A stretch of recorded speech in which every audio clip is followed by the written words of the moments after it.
Ladies and gentlemen, you're gonna want to take notes. Welcome. If you're new here, my name is Ruth Rodriguez. You're watching a new segment called Woman Unlimited.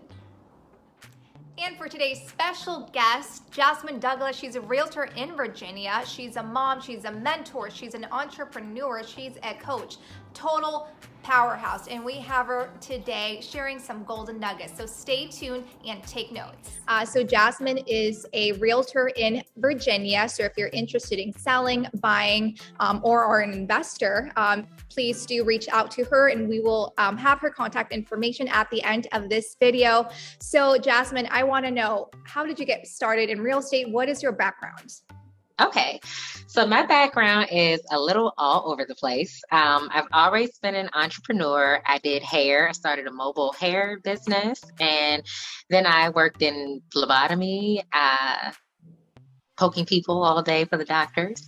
Then I worked as an actor. When I say actor, not like Holly Berry, I did costume work. So if you've ever heard of Weir on the White House, the Easter egg roll, I was Elmo, Dr. Seuss, any character you can think of. So I've always done stuff with people and just having conversations with people, especially when I was doing hair. A lot of my clients would tip me like $200 and $300. And of course, I'm like, what do you do? And the answer was always real estate. So I'm like, okay, I don't know anything about real estate, but this seems like something I need to get into.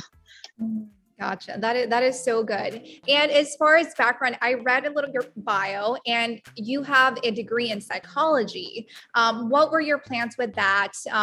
Obviously now you're in real estate, but did you ever actually use your degree at all? Or how do you use it in real estate?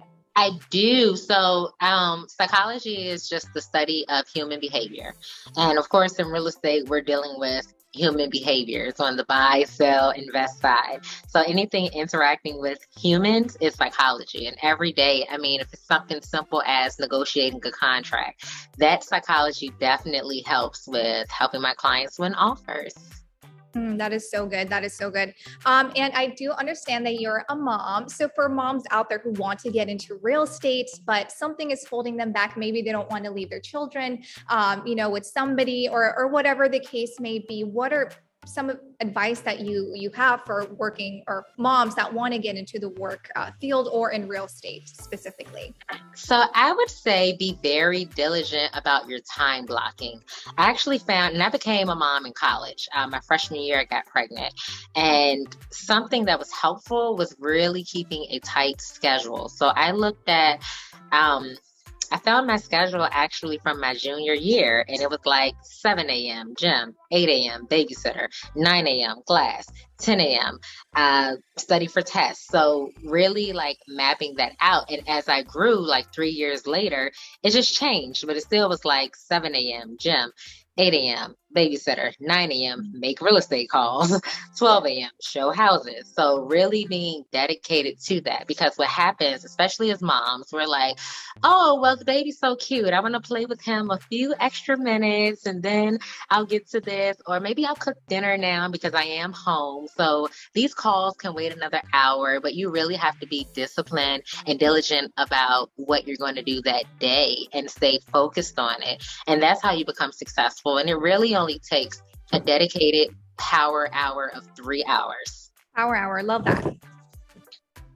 And ideally, like for you, I know it changes for everybody. What does your daily schedule look like? So it's changed a little bit now that I have a team. My daily schedule fluctuates. A lot of time it looks like book a flight, and then when I get to my destination, hop on my computer.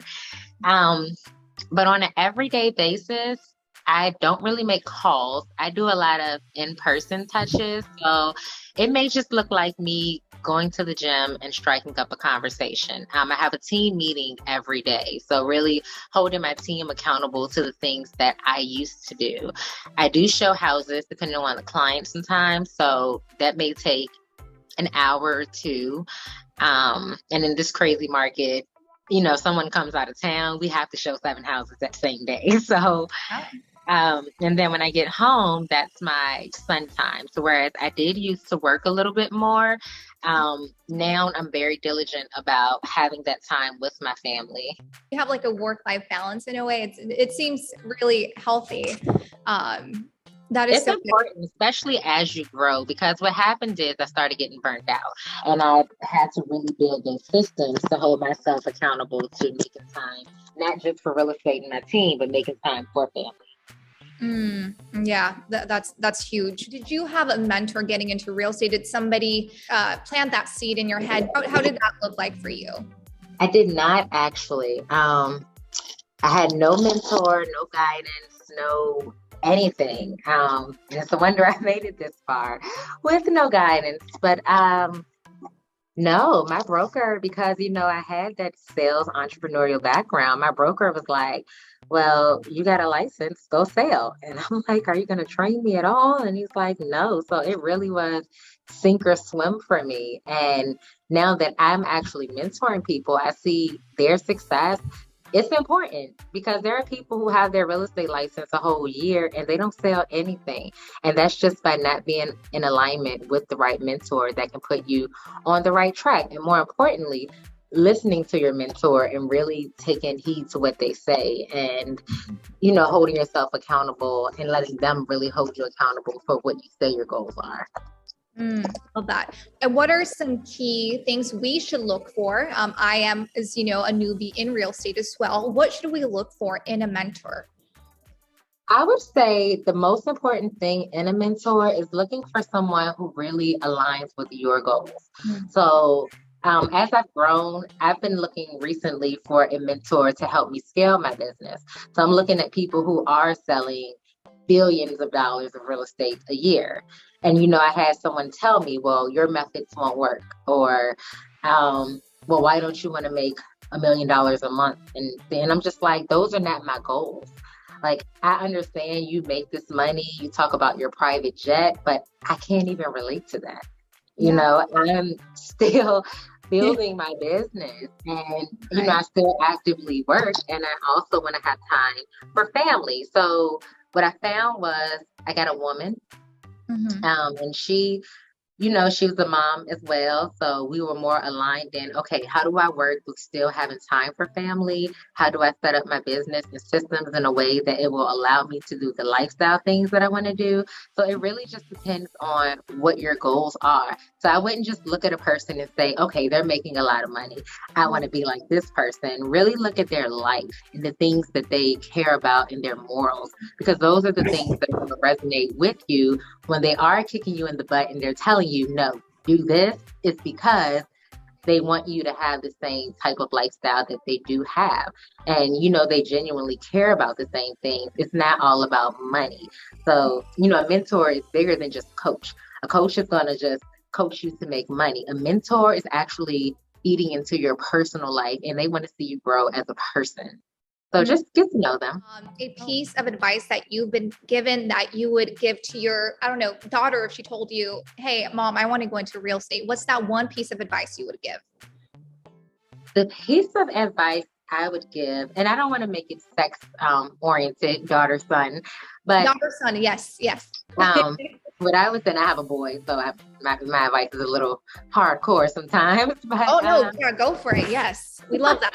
We need it. The same thing I tell everyone is don't get comfortable. So something that happens a lot is people will get their first deal, and if that's like a $7,000 or $8,000 check, and they've never seen that type of money before. People can work a 40-hour week, for a month, and their check may be $2,800. So when you get $8,000 in your hand, that is a huge transition, and people don't really know what to do. And what they do is they start spending that money immediately, and they get comfortable. So I always tell people, whatever you do, don't get comfortable. Whenever you make a sale, you have to keep that momentum going so that 8 can turn into 16 and 32 and so on. Because what can happen is maybe you have a great 3 months and then your next 3 months, you don't sell anything. So really thinking upfront about how you're going to budget your money, because this is a business and business isn't always great.